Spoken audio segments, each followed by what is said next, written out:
I used to believe wealth was for the lucky, the chosen few who were born into it, handed keys I never had. Meanwhile, I woke up to the sound of alarms, chasing bills, chasing time, chasing a life that always seemed just out of reach. It felt like money was always one step ahead, and I was forever running behind. Until one day, I met a man, not flashy, no expensive suit, no Rolex, just wisdom in his eyes, and one question that stopped me cold. If you lost everything tomorrow, could you rebuild it?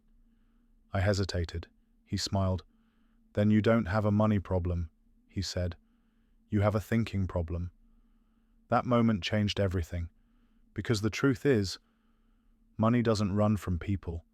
It runs from mindsets that repel it. And in this video, I'm going to show you what I discovered. How to think like money is chasing you. Let's get one thing clear from the start. Money is not the beginning. It's the result. What comes first, before the income, before the investments, before the bank balance, is a far more powerful currency. Discipline. That's the first currency of wealth. And without it, even a fortune will slip through your fingers like sand. I've seen it happen. Lottery winners who end up broke, athletes who lose everything, entrepreneurs who make millions and can't keep a dollar. Why? Because money doesn't stay where it isn't respected. And discipline is the language of respect. You can't build wealth with emotion. You can't build it with impulse. You build it with intention, and you enforce it with discipline. Let me ask you something. If someone gave you $100,000 right now, would you know exactly where it's going? Not vaguely, not savings or a house. I mean exactly. Would you have a system in place to preserve it? Or would it burn through your life like a fire through dry leaves? Because here's what the wealthy understand, and what most people miss. You don't rise to the level of your dreams. You fall to the level of your systems. And the very first system is how you govern yourself. Let me take you back. There was a time I couldn't hold on to $500 to save my life. Not because I wasn't working. I was. Long hours, double shifts, the grind. But every month the money came in, and it disappeared. Bills, subscriptions, coffee, impulse purchases, a new gadget here, a spontaneous dinner there, and then emptiness. I didn't have a money problem. I had a discipline problem. That was the moment I learned something I'll never forget. If you can't manage $1,000, you won't manage $10,000. And if you can't manage $10,000, you'll burn through $100,000 faster than you can blink. Why? Because wealth magnifies habits. It doesn't change you. It exposes you. If you're careless with a little, you'll be reckless with a lot. So I started small. I pulled out a notebook, wrote down every dollar I spent, not just the rent or the bills, everything. That late night Uber, wrote it down. That $4 coffee I barely finished, wrote it down. And something happened. I started seeing the truth, not the fantasy of, I just need to make more money, but the reality that I was bleeding wealth through 1,000 tiny cuts. Overspending doesn't scream, it whispers, it shows up in the background. Quiet, invisible, deadly. And the cure wasn't more income, it was more awareness. That's the second currency of wealth. After discipline comes awareness. You have to see your financial patterns before you can change them. You have to track before you can steer. So I made a rule. Every dollar gets a name. Every expense gets a reason. And what started as painful slowly became powerful. I wasn't just surviving anymore. I was taking control. My money wasn't something that happened to me. It was something I was leading. And that's when the third currency kicked in. Responsibility. Not blame, not guilt. Responsibility. The willingness to say, this is mine to fix. Not the government, Not the economy, not my parents. Mine. That shift from victim to architect, that's when wealth really began for me. Not in my bank account, but in my mindset. You see, most people walk around thinking they're poor because of lack. But that's a myth. Poverty is sustained by the absence of these three currencies: discipline, awareness, responsibility. When you develop these three, money naturally follows. Because now, you're no longer chasing it, you're ready for it. And money, real, long-term, sustainable money, only stays where it's respected, protected, and directed. I want you to pause right now and ask yourself honestly, am I disciplined with what I have? Am I aware of where it's going? And have I truly taken responsibility for building the life I say I want? If not, that's okay. This isn't about shame, it's about choice. Because wealth isn't just about having money, it's about becoming the kind of person who can handle money, the kind of person money can trust. And it begins right here, with how you think, how you act, and how you lead yourself. That's the foundation. That's the first floor of the skyscraper you're going to build, not with hope, but with structure, discipline, awareness, responsibility. That's where wealth begins, before the dollar ever arrives. You can't build a skyscraper on accident. Every great structure starts with a blueprint, and wealth is no different. But most people never draw the plan. They wake up, go to work, come home, and repeat. Not because they're lazy, not because they're broken, but because no one ever taught them the difference between motion and direction. I remember the moment it hit me. I was sitting at my kitchen table, broke, tired, and overwhelmed. I wasn't just behind on bills, I was behind on life. My calendar was packed, but none of it pointed anywhere. No goal, no map, no aim.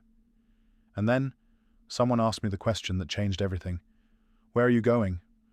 I froze, because the truth was, I didn't know. I was moving, fast, even, but I wasn't going anywhere. That night, I did something I'd never done before. I grabbed a blank sheet of paper, and I designed my future. I asked myself, what do I want my life to look like in 5 years? Not what someone else wanted, not what I thought was possible, what I actually wanted. I wrote it all down, how much I would earn, where I would live, what I'd give, what freedom looked like.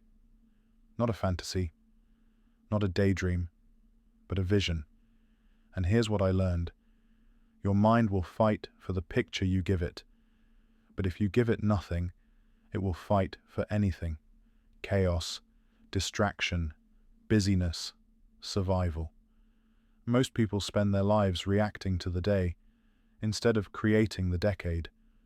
But wealth, real wealth, is a long game. And that game is won by people who design before they build. If you don't have a 5-year vision, you're already living in someone else's, probably your boss's, or your bills. That's the tragedy of modern poverty. Not a lack of effort, but a lack of clarity. And let me be honest with you.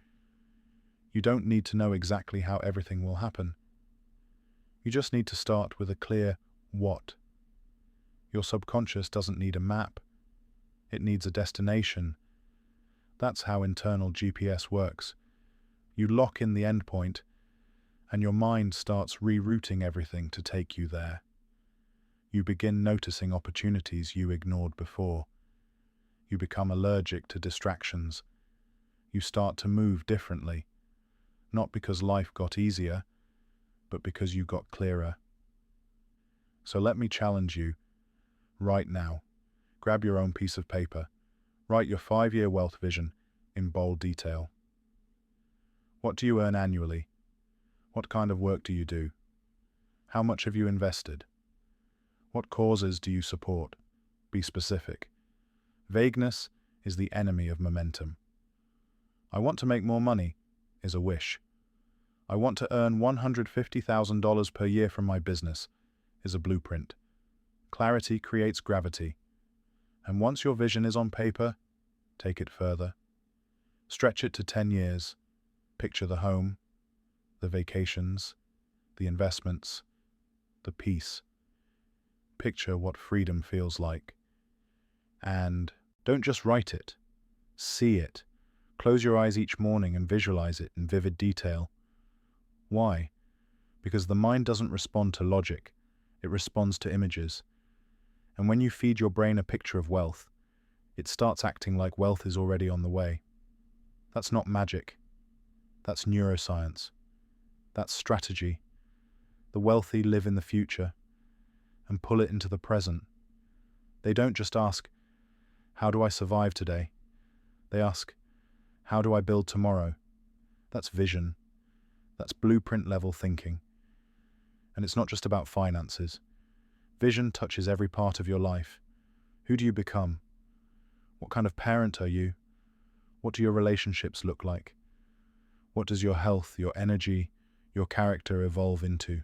Wealth isn't just the number in your bank account. It's the structure of your future. And if you don't build it, the world will hand you a blueprint of survival instead. One filled with debt, stress, and decades of working for someone else's dream. But not you. Not anymore. From this moment forward, you become the architect.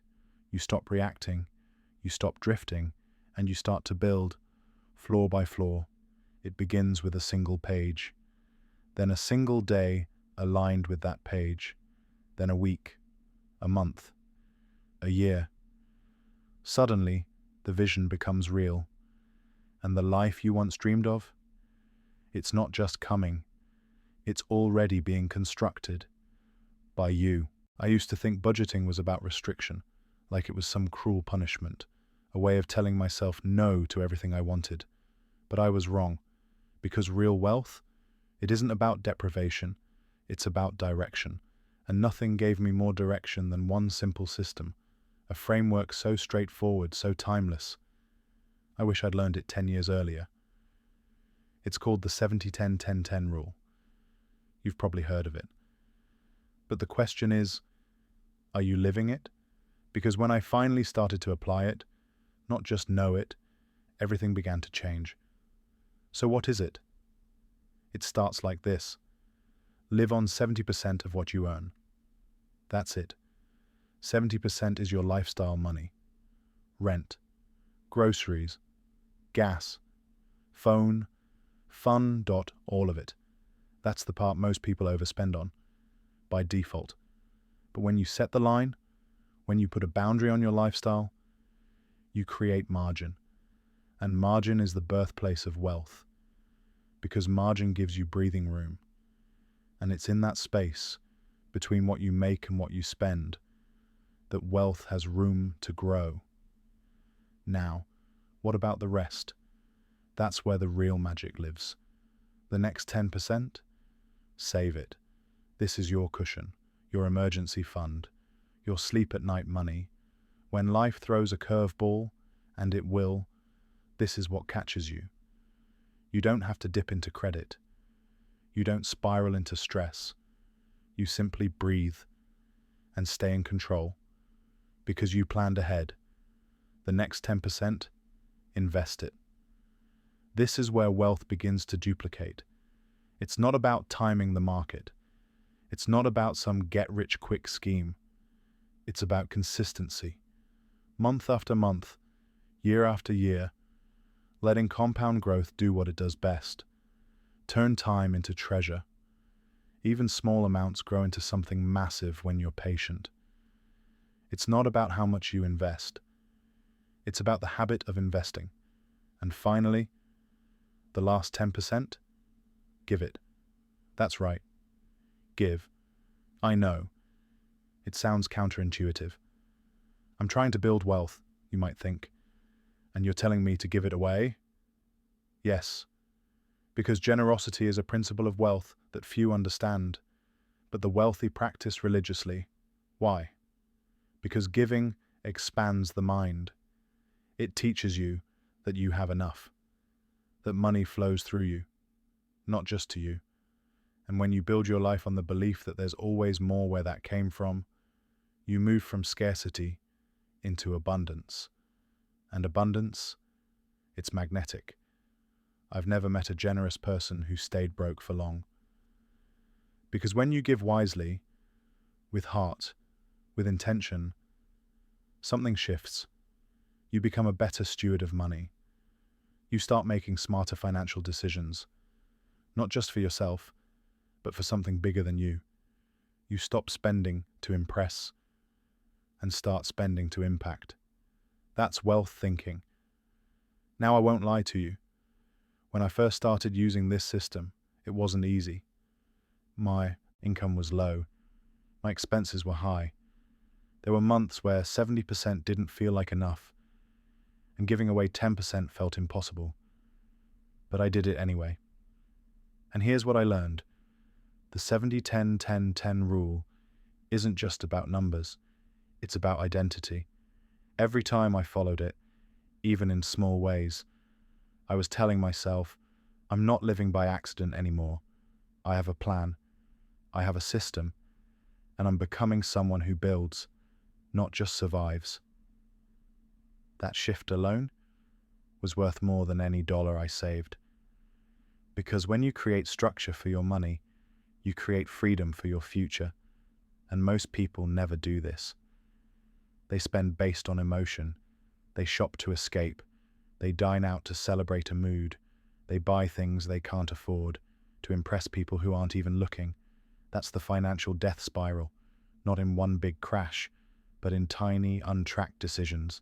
A subscription here, a late fee there, a $15 just because purchase every day that adds up to thousands by the end of the year.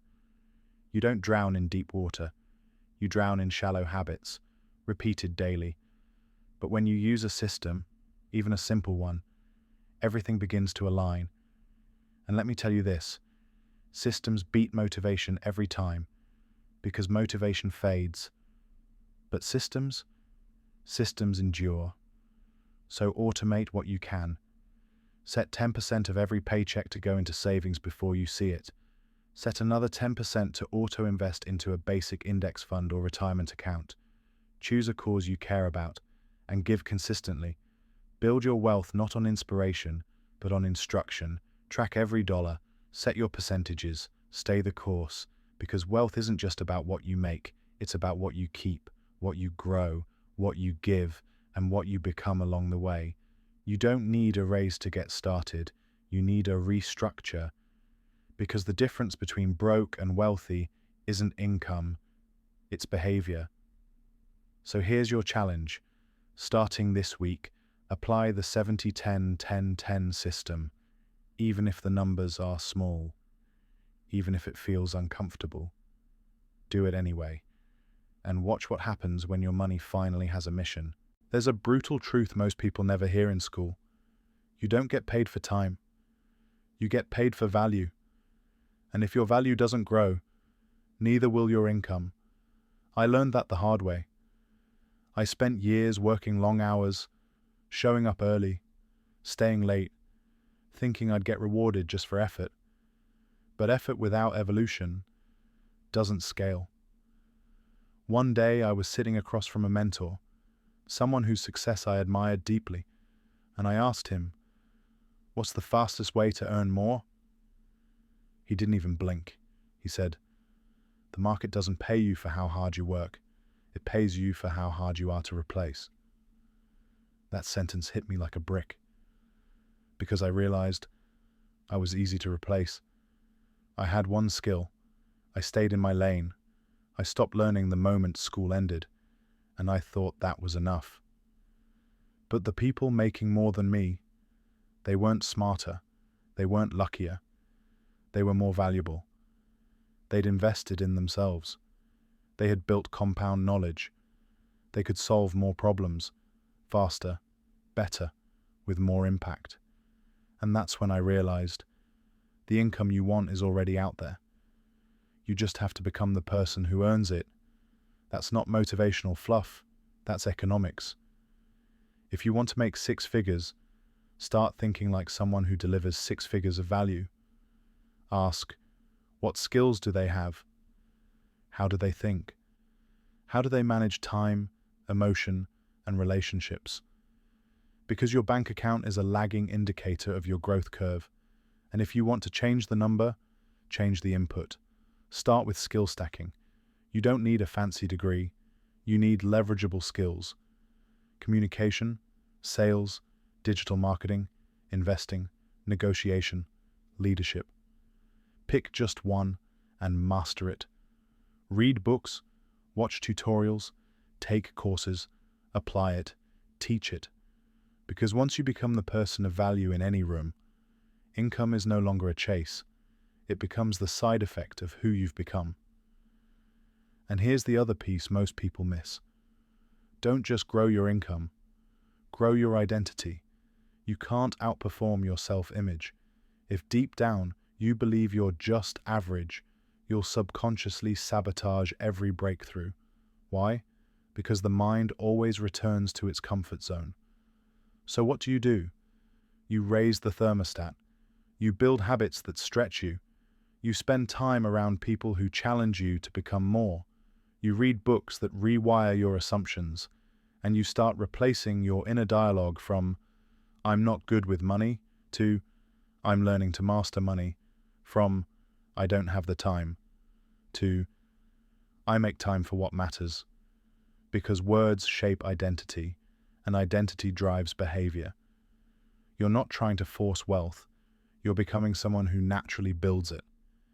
So if you feel stuck at your current income level, the question isn't, how do I get a raise? The real question is, what new problem can I solve that I couldn't solve 6 months ago? Because the marketplace doesn't care about your effort. It rewards your effectiveness. And effectiveness is a learned skill. I'll tell you how I started. I committed to reading 10 pages a day. That was it. 10 pages on wealth, mindset, business, human behavior. Anything that sharpened me. And those 10 pages a day, they changed my trajectory. Not overnight, but slowly, steadily, my thinking expanded. My language changed. My confidence grew. I started seeing opportunities I used to walk right past. I stopped saying, "I can't," and started asking, what skill would make this possible? And that shift, that's what separates the middle class from the wealthy. The middle class says, "I need to earn more." The wealthy say, "I need to become more valuable." One is chasing, the other is attracting. And that's what I want for you. I don't care where you started. I don't care what you failed at. None of that disqualifies you. Because the future doesn't belong to the most talented. It belongs to the most intentional. Those who grow on purpose. Those who expand their skill set. Those who keep becoming every single day. So here's your challenge. This week, learn something that makes you harder to replace. Buy a book, watch a course, practice a skill, build your value. Not later, not someday, but now. Because when you become more, you earn more, naturally, inevitably, sustainably. Wealth isn't a reward for effort. It's a reflection of who you've become. Fear doesn't always roar. Sometimes it whispers, quietly, persistently. What if you fail? What if you're not ready? What if you lose everything? And if you listen long enough, fear becomes familiar. It becomes your logic, your caution, your excuse. But here's what I've learned, and it changed everything. Fear is a thief.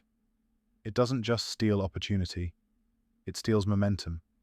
It steals action. It steals the version of you that could have been. And the worst part? It doesn't take everything at once. It steals slowly, quietly, until one day you wake up wondering where your time went, where your ambition went, where you went. And all that's left is a faint memory of dreams you once had. So let's talk about it. Not just fear in general, but fear around money. The fear of starting that side hustle. The fear of investing and losing it all. The fear of putting your ideas out there. Or even the fear of looking foolish. I felt it. I remember the first time I considered investing. I had $100 saved. Not much, but to me it felt like everything. I stared at that number for days. I kept thinking, what if I lose it? What if I'm wrong? What if I don't understand enough? And then I realized something powerful. Fear was paralyzing me, not protecting me. I wasn't avoiding risk. I was avoiding growth.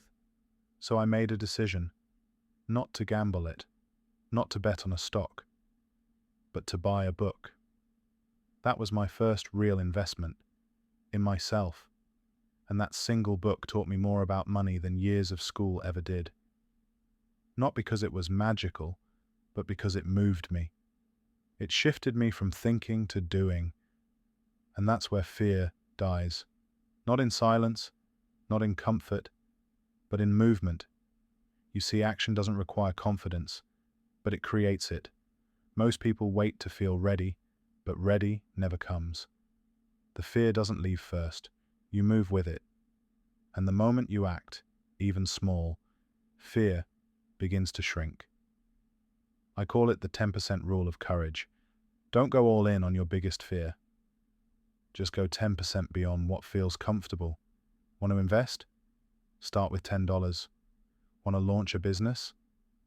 Start by offering your service to one person.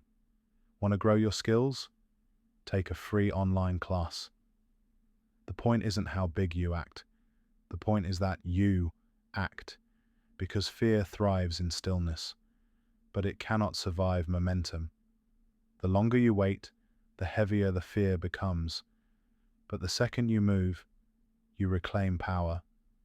I remember the first time I spoke to a mentor. I felt unworthy, like I didn't belong in the room, but I asked questions anyway. I leaned in. I said, I don't know what I'm doing, but I'm here to learn. And he looked me straight in the eyes and said, that's the most dangerous sentence you'll ever speak, because now you're unstoppable. Why? Because humility fuels growth, and growth destroys fear. You don't need all the answers to begin. You just need the courage to say, I'm starting. You want to know how people build wealth while others stay stuck? It's not intelligence. It's not background. It's movement. While others were waiting, they were testing. While others were doubting, they were doing. That's the secret. Fear will always be there, but it doesn't have to lead. You can feel afraid and still take the step, still make the call, still launch the product, still sign up for the course, still open the account. Fear doesn't disqualify you, inaction does. So if you've been waiting for the right time, the perfect idea, the absolute certainty, stop, because waiting is a decision too.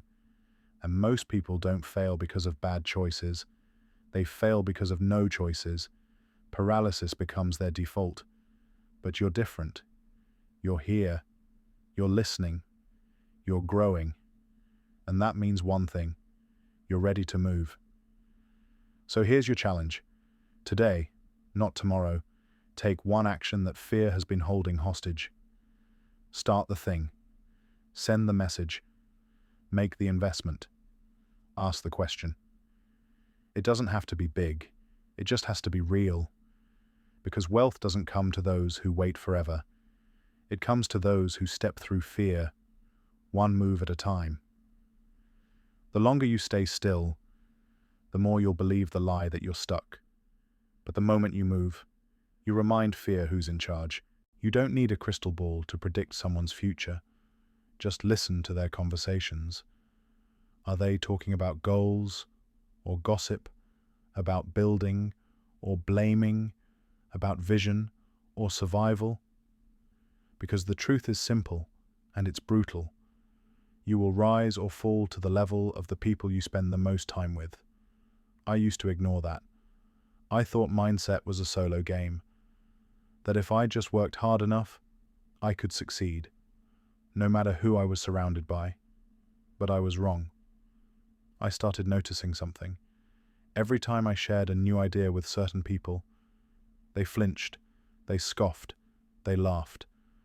Not because the idea was bad, but because growth threatened their comfort.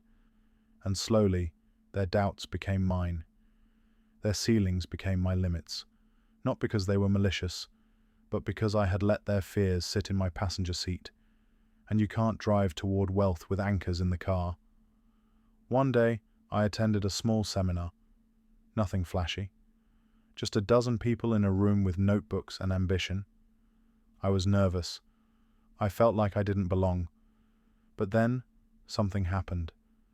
For the first time, I heard conversations that lifted me. People weren't talking about how to cut costs. They were talking about how to increase value. They weren't debating how to save $50. They were brainstorming how to make $5,000. They weren't obsessed with lack.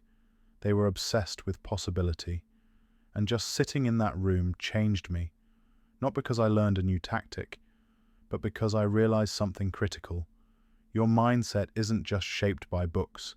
It's shaped by voices. The voices you hear most often. Those become your internal monologue. And if those voices are always negative, small, fearful, then even your boldest dreams will sound ridiculous to you. So here's the rule I live by now. Protect your mental environment like your financial future depends on it. Because it does. Think about it. You can eat clean, work out, get enough sleep. But if you live in a room full of cigarette smoke, you'll still get sick. It's the same with your mind. You can be disciplined, driven, and hungry. But if your daily environment is full of doubt, drama, and distraction, it will poison your momentum. And the worst part? You won't even notice at first.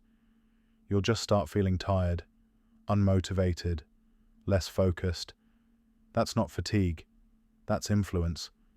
So let's get practical. Audit your circle. Who are the 5 people you spend the most time with? Not just physically, but emotionally. Whose opinions do you absorb? Whose fears have become your boundaries? Ask. Do they talk about solutions or stay stuck in problems? Do they challenge me to level up or keep me small so they feel safe? Are they moving toward the life they say they want, or just talking about it year after year? This doesn't mean you abandon your friends, but it does mean you start being intentional about influence. You can love someone and limit their access to your decisions. You can honor your past without letting it dictate your future. And when you surround yourself with thinkers, builders, learners, you start to become one. Because ambition is contagious. So is discipline. So is vision. I joined my first mastermind group when I could barely afford it. But it was one of the best investments I ever made. Not because they handed me a magic formula, but because they showed me what was possible. Every time I heard someone say, "Here's how I just made 10 grand this month," my brain went from, "That's crazy," to "Why not me?" Every conversation became a mirror, reflecting either who I was or who I could become. And every person in that room had one thing in common. They weren't waiting for luck. They were building with intention. So if you feel stuck right now, don't just ask what needs to change in your life. Ask who needs to change in your life. Or maybe just who needs to shift from front row to back row. And if you can't find the right people in your physical world, find them in books. Find them in podcasts, in online communities, in the words and wisdom of those 10 steps ahead of you. You don't need perfect mentors. You just need better voices in your head. The kind that don't just hype you up, but hold you accountable and remind you that your ceiling is only made of glass if you never pick up a hammer. So here's your challenge.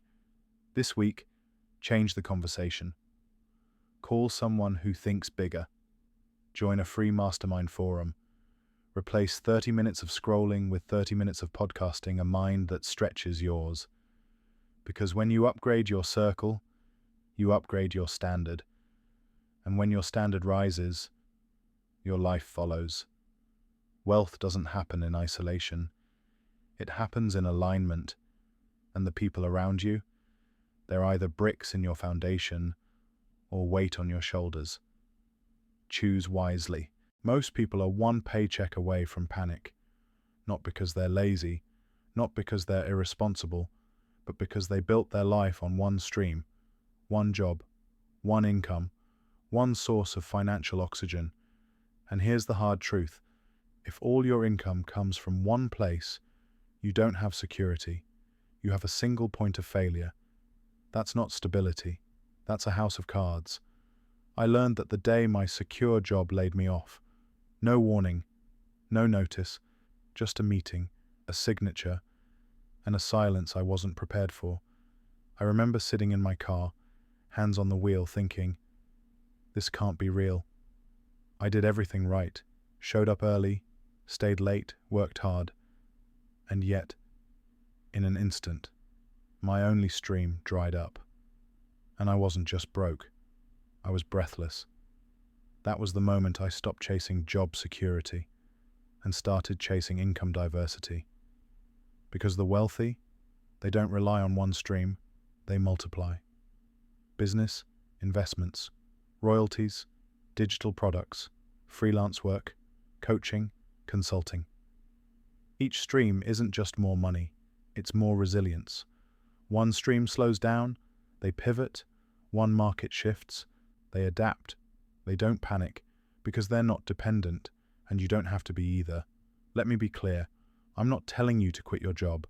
A job can be a great foundation, a seedbed, but it should never be the final structure.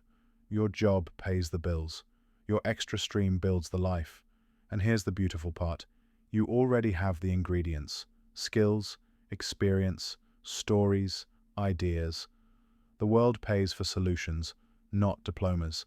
If you can solve someone's problem, you can create income. Period. Maybe you're good at writing. Start ghostwriting blogs. Maybe you're great at organizing. Offer virtual assistant services. Maybe you bake, build, teach, fix, advise.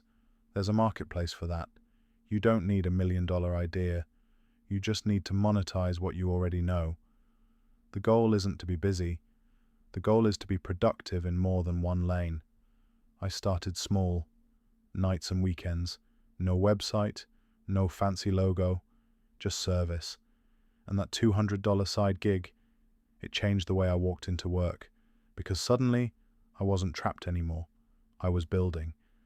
And when you start building, your identity shifts. You stop seeing yourself as just an employee. You start seeing yourself as a creator. And creators don't wait for raises. They give themselves one. Every new stream is a new level of freedom. And no, it won't always be fast. Some streams will trickle at first, but trickles become streams. Streams become rivers. And rivers, they carve out entire futures. So if you're tired of living in fear of what if, build what else. What else can I offer? What else can I teach? What else can I earn outside the hours I'm selling to someone else? This isn't hustle culture. This is ownership culture. It's moving from survival to sovereignty, because when you have multiple streams, you're no longer waiting for the next raise. You're raising your own standard. And here's the irony. Most people say, I'm too tired after work. But you know what's more exhausting than building a second stream? Living 40 years under a paycheck that barely keeps up with inflation. You don't have to work 18 hours a day. Just start redirecting 5 to 10 hours a week. Not for entertainment, not for escape, for expansion. Write, record, create, offer, learn, sell. Doesn't have to be perfect. It just has to be real. You're not trying to retire in 6 months. You're trying to stop living in fear forever. One new stream won't change everything overnight, but it will change how you see yourself. And once you see yourself as someone who creates income instead of just receives it, you never see life the same way again. So here's your challenge. This week, identify one stream you can begin building, a skill you can sell, a product you can make, a service you can offer, a course you can take to build leverage, and then act. Don't plan forever. Start messy. Start humble. Start now.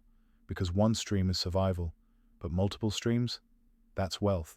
There's a line you'll hear 1,000 times in life and still miss the truth behind it.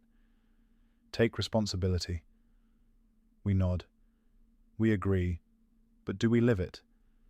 Because in that simple phrase lies the moment your life can change. Most people don't stay stuck because they're incapable.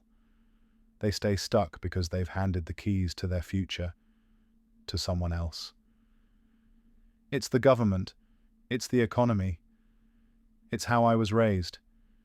It's because I wasn't taught this in school. Maybe all of that is true. But here's the brutal reality. You can't hire someone to do your push-ups for you. No one's coming to save you. And that's not a curse. It's the greatest gift you'll ever receive. Because if no one's coming, then no one gets to decide your future but you. That's power. Not fantasy power, real power. The kind that begins the moment you stop blaming and start building. I remember the first time I faced that mirror. I had just lost a job. Rent was due. I was angry, bitter. They didn't appreciate me.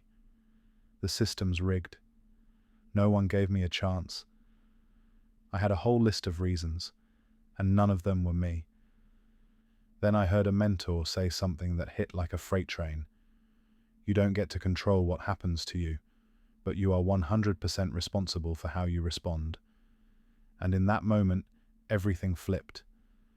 I realized I could either keep pointing fingers or pick up the pen and rewrite the script. That's the line that separates the stuck from the free. Not talent, not background, ownership. The decision to say, this is mine to fix, even if I didn't cause it. Ownership doesn't mean blame. It means responsibility, the ability to respond with power instead of pain. You want to build wealth? You've got to stop waiting. Waiting for the economy to improve. Waiting for the perfect time. Waiting for someone to give you permission. You're already allowed. You just haven't claimed it yet. Because the truth is, life is not happening to you. It's happening through you. You are the architect. And architects don't blame the weather. They build stronger foundations. So where in your life have you been outsourcing your power? Where have you said, I can't, it's not fair, if only they would? Flip the script. Start saying, what can I do? How can I adapt? What's one step I can take today? Because when you start asking better questions, you start building better answers. I've seen people with nothing, no savings, no connections, rise into success, not because they had the odds in their favor, but because they stopped arguing for their limitations.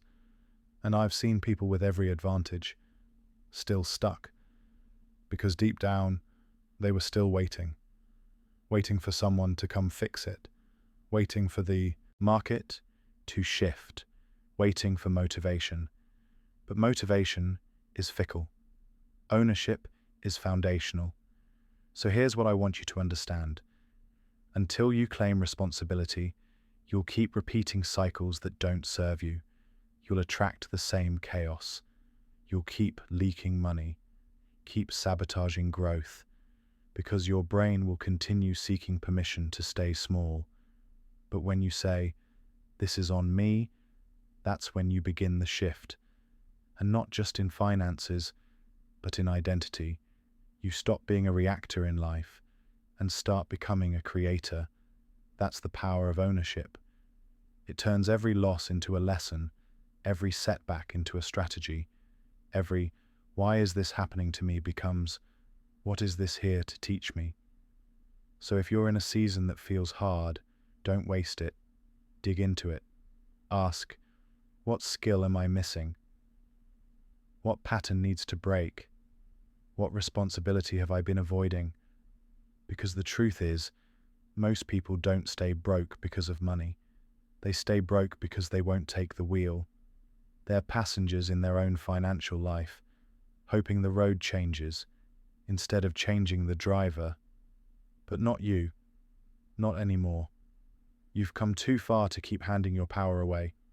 So here's your challenge.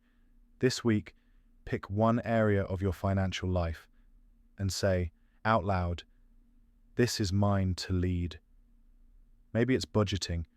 Maybe it's starting that side hustle. Maybe it's finally learning how investing works.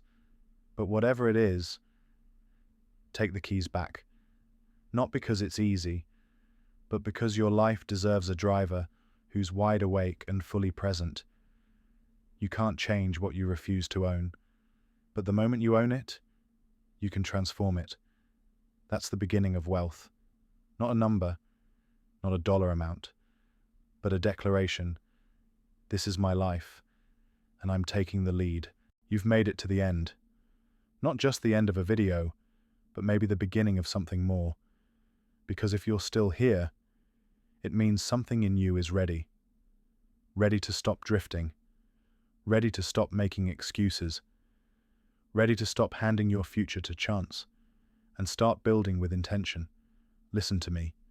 Wealth is simple, but don't confuse simple with easy. Simple is tracking every dollar. Easy is pretending you don't need to. Simple is saying no to what doesn't serve your future. Easy is saying yes to every emotion that hits you in the checkout line. Simple is showing up for your goals every single day. Easy is hoping your goals show up for you. But nothing worth having was ever built by hoping. Wealth, real wealth, is built like anything else of value, brick by brick, thought by thought, habit by habit. It's not a lottery ticket, it's a craft. And every time you choose clarity over chaos, discipline over distraction, action over avoidance, you place another brick in that foundation.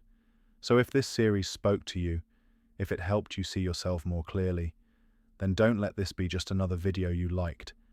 Let it be a turning point. Don't wait for motivation to return. Don't wait for circumstances to be perfect. Begin, even if it's small, even if it's messy, even if you're scared. Because wealth doesn't come to the smartest, it comes to the most deliberate. And if you've decided, truly decided, that you're ready to live different, then I invite you to stay with us. Subscribe to this channel, not for hype, not for trends, but for truth. Because we're not here for shortcuts. We're here to build something that lasts, wealth that flows through generations, mindsets that rewrite family legacies. And if that's the future you want, then this is the space you belong in. So here's your final reminder. Building wealth is simple, but it's not easy. It demands something from you. But what it gives in return? Freedom, options, peace. You were never chasing money. You were chasing what money makes possible. And now it's chasing you. All that's left is to be the version of you that's ready to receive it. Let's build.